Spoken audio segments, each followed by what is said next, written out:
Was your local politician built in a factory?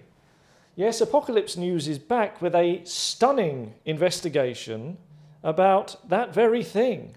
Are our politicians even real? With me, I have Jeremy Updyke, who is a whistleblower for the candidate factory, and Clarence Cowbell KC, who is a member of the Crown Prosecution Service, and hopefully will be taking this investigation very seriously indeed. Jeremy. Hi. Could you tell me your story as you got involved with this web of deceit and lies? Well, first of all, thank you for having me on the show. That's fine. Yeah, I represent the Green Party, and I'm here today to basically come forward and give you my perspective on the factory-built politician system that we have, unfortunately, rife in this country. All around us, believing despicable seamlessly that we have people representing us who are regular people looking out for our interests, but they have actually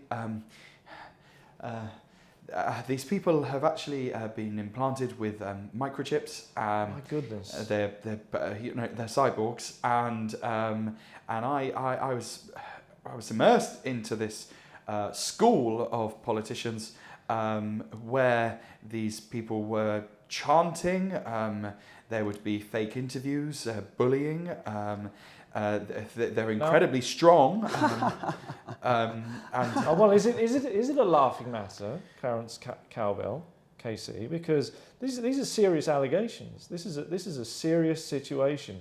If we're saying that our entire political class may be cyborgs from a candidate factory, then it would, I suppose, give us reasons for why they do such a terrible job. But is this really what?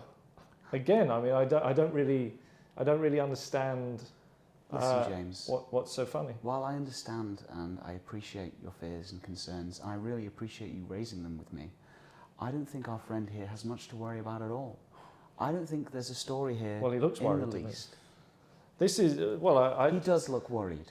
I think that the fact that our elected politicians may have come from a candidate factory is kind of a big deal. Now, Jeremy, I understand that you're only a Green Party candidate.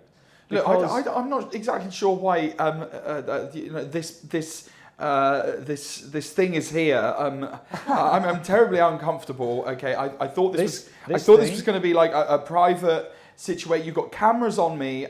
I'm putting my life at risk here. Okay. I don't mean to make you uncomfortable. Okay. I'm here to make you feel as comfortable as possible. Okay. Yeah, I mean, don't look at him in the eye.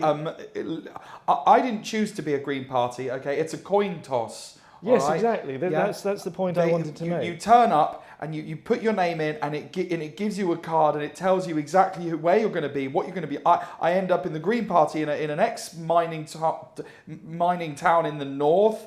No chance of winning. No chance of winning. But I didn't mind. I was happy with that. I just wanted to keep my head down because the whole thing is like terrifying. I think the most important thing right now is that we all remain calm and try and approach this issue with an objective lens. How can I remain calm anymore? I can't remain For calm. example, let's just listen. For example, do you have any evidence of this experience that you described? Well, this is the very point I'm going to come to. Play the video.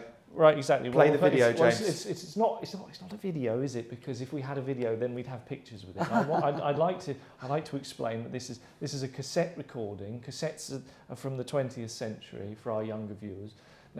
Now, if you listen to this, you can hear very clearly some of the things that are being said to the candidates as they are, shall we say, indoctrinated. Play the video. I think play the video, and then it will just all make sense. It'll all make sense. Okay, but it isn't a video. It's a video of a tape playing.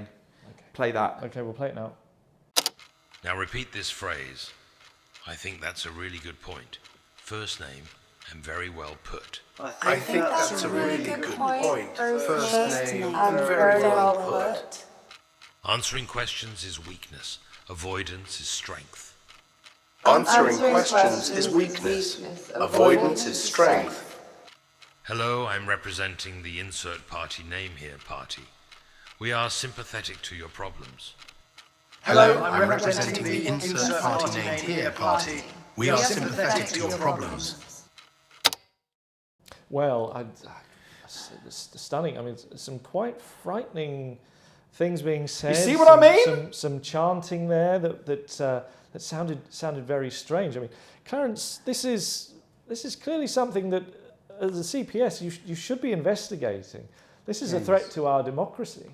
Thank you, James. I hear your concerns and I will take them on board. However, describing this as a threat to democracy does seem a little bit drastic from where I'm standing. Well, first of all, in case you haven't noticed, you are sat down. And I would say it's not drastic at all, because that would mean our democracy doesn't function. If we don't have actual MPs who are fully functioning people, I mean, I believe... That's a really good point, James, and I'm going to take that on board and use that as I formulate my next answer. That's literally the same thing he said 3 times. He said the same thing because they're programmed to say that. Democracy has a lot of ups and downs. It's a complicated thing. That's really... one of 10 literal stock phrases you'll see any time he's asked a question.